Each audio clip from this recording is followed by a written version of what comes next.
Why can't I break all the records? Remember, when you're walking with the Father, He wants you to have less of your desires and more of His desires. God is not saying you shouldn't desire these things.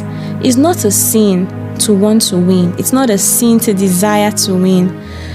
God desires your win and your success as an athlete more than you desire it yourself. But He needs you to trust Him.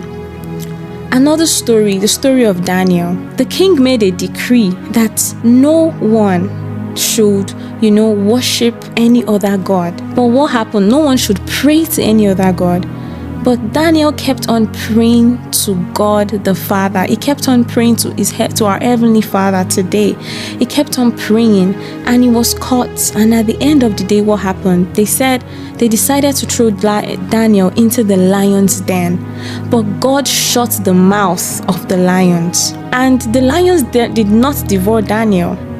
Why? Because God was with him. His ways was right with God. They had seen nothing that was sinful in Daniel.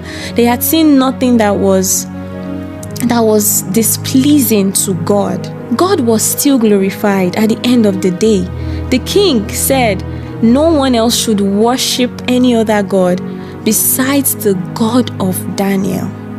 So you see, in so many instances when we feel like God is not glorified, at the end of the day, God is still glorified. We cannot tell God, this is how you should be glorified. We can glorify God in different ways. Winning is also one of them.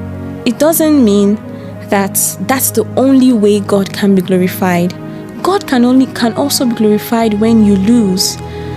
I've had many people come to me and ask me, hey, whenever you lose, it doesn't look like it shows on your face. It doesn't look like you're disappointed or you are angry or you're upset.